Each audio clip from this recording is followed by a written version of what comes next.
Olá, leitor cristão, eu sou o Matheus Benevides e a nossa expectativa é que esse, se Deus quiser, seja o primeiro de muitos encontros para tratarmos de obras cristãs relevantes à nossa fé.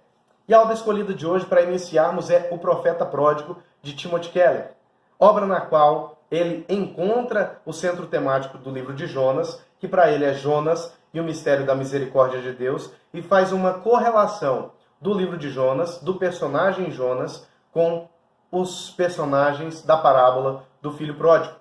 Tendo esse tema central, Timothy Keller aponta que há outros temas disponíveis na obra de Jonas que são normalmente abordados nas igrejas, que são o nacionalismo exacerbado, o chamado missionário e as consequências da desobediência a Deus. Esses são os mais comuns, entre outros vários que ele diz existir. Mas esses são os centrais. Timothy Keller diz também que Jonas é um livro com profundidade teológica que normalmente é negligenciado por causa do fato de um peixe ter engolido o profeta e depois ter lançado na praia. Ora, mas Timothy Keller aponta que se alguém crê na ressurreição de Cristo, um fato muito mais extraordinário do que esse descrito no livro de Jonas, como não crer num fato deste?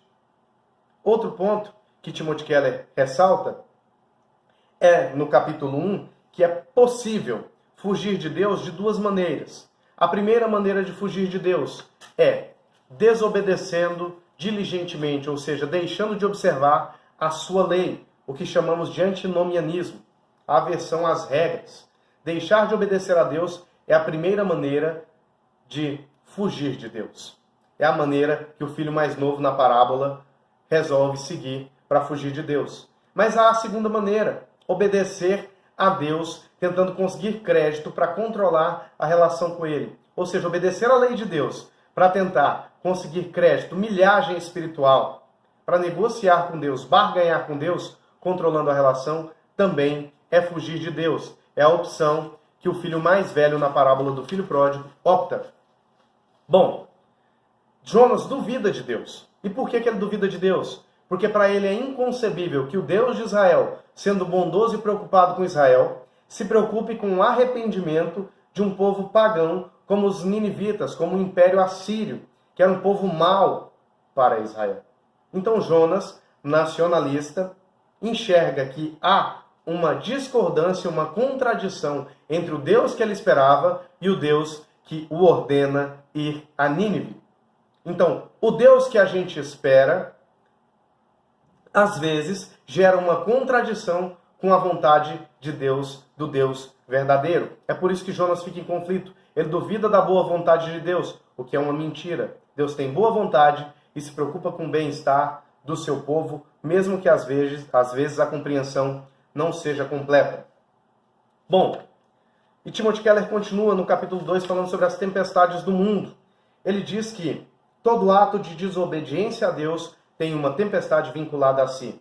Todas as vezes que pecamos, trazemos tempestades para as nossas vidas. Existem consequências do nosso pecado. Mas Timothy Keller aponta também, e é sábio fazer isso, que nem toda tempestade, dificuldade que a gente passa é provinda do nosso próprio pecado.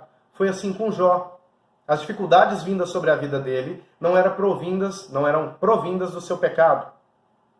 E é assim também no caso dos marinheiros. Eles sofrem com Jonas no barco, sob a tempestade, por causa do pecado de Jonas. Timothy Keller diz que há notícias boas nas tempestades, que Deus trabalha por meio da tempestade. Em Romanos 8:28, é deixado claro, segundo Timothy Keller, que as tempestades na vida do cristão estão sob uma promessa de que Deus as usará para o bem dele. Para Jonas podia ser difícil imaginar que Deus, por meio de uma circunstância ruim, pudesse produzir algo maravilhoso, algo muito maior. Por que era difícil para Jonas? Porque ele ainda não tinha visto o sacrifício de Jesus na cruz do Calvário. Um episódio no qual, por meio do sofrimento, Deus produz salvação. Nós conseguimos enxergar isso. Então, ainda mais nós devemos enxergar que na dificuldade, nas tempestades, Deus pode estar trabalhando em algo muito mais sublime, em algo muito superior para as nossas vidas, no tocante à nossa salvação. No capítulo 3, é tratado quem é meu próximo. E Timothy Keller lembra a parábola do bom samaritano, dizendo que Jesus deixa claro que o próximo, ou seja, aquele que tem que ser ajudado, é quem precisar de ajuda, independentemente da nação a qual é a nação de origem dele, das crenças pessoais dele, da religião, da etnia, enfim. Aquela pessoa que precisar, essa é a pessoa que temos que ajudar. E Jonas demonstra durante o episódio com os marinheiros completa antipatia para com outrem. Enquanto os marinheiros, desesperados, oram aos seus deuses, preocupados com o bem-estar comum, Jonas se reclui na parte mais baixa do navio, no chamado sono da aflição. Jonas estava cansado, estava exausto, estava em conflito, mas ele estava preocupado nesse momento somente consigo mesmo, enquanto ele deveria estar preocupado com outrem, com o bem-estar geral, orando a seu Deus, o Deus verdadeiro. O único que servia ao Deus verdadeiro ali era ele. E ele se preocupa apenas consigo mesmo. E aí, o capitão repreende a Jonas. E nessa parte, Timothy Keller observa sabiamente que muitas vezes a igreja pode ser repreendida pelo mundo, quando ela deixa de se preocupar com o bem-estar geral. E essa possibilidade de o mundo repreender a igreja se dá pela graça comum que Deus concede a todos os seres humanos. Toda a sabedoria, toda a obra boa que o ser humano desempenha é concedida por Deus para que o convívio, para que a vivência, para que a vida seja mais confortável para o ser humano. A graça comum não gera salvação, ao contrário da graça especial. Mas ela gera uma sabedoria que capacita o mundo a observar as falhas da igreja. Portanto, temos que estar atentos. Jonas foi egoísta e o mundo percebeu em um crente o egoísmo. E aí, Timothy Keller continua no capítulo 4, falando sobre identidade. O tema é aceitando o outro. E os marinheiros, ao saber que Jonas, eles lançaram sorte. Ao saber que Jonas era o responsável pela tempestade, eles chegam em Jonas e perguntam: qual é a tua missão? De onde vens? Qual é o teu país? A que povo pertences? Esses questionamentos eram para descobrir quem é Jonas e por que que Deus estava tão irado com ele.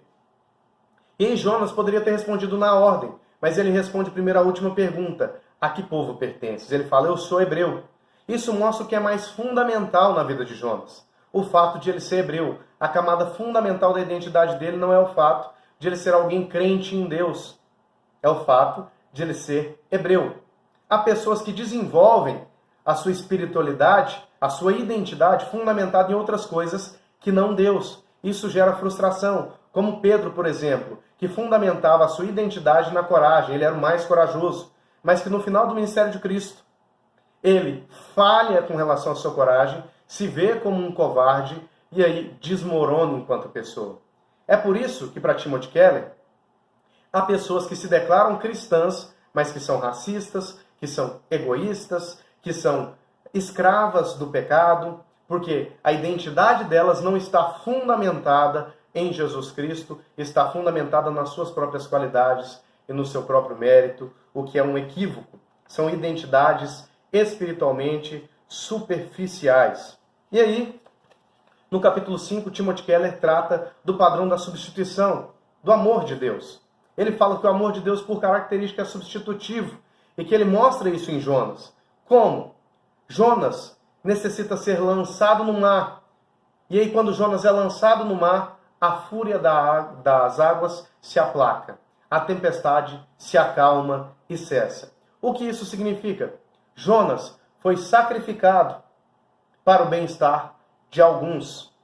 Isso tipifica Jesus sendo sacrificado em favor de muitos. Lógico que é um tipo.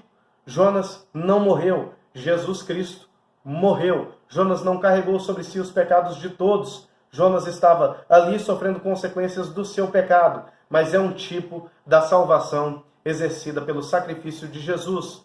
É um tipo perfeito do que é o amor de Deus. O padrão do amor de Deus é substitutivo. E aí, Timothy Keller continua falando sobre a graça. E diz que é necessário, para entendermos a graça, que entendamos algumas coisas que Jonas entende. Que nós temos um deserto do mal moral. Ou seja, nós somos maus. Nós erramos com relação à lei moral de Deus, nós pecamos. E nós somos impotentes espiritualmente para exercermos salvação sobre as nossas vidas. É necessário entender essas duas coisas. Somos maus e impotentes. E aí nós conseguimos entender a terceira coisa, o terceiro aspecto da graça de Deus, que é o tamanho do sacrifício, o tamanho da obra de Jesus no Calvário. Somos impotentes para nos livrar da nossa maldade e das consequências dela.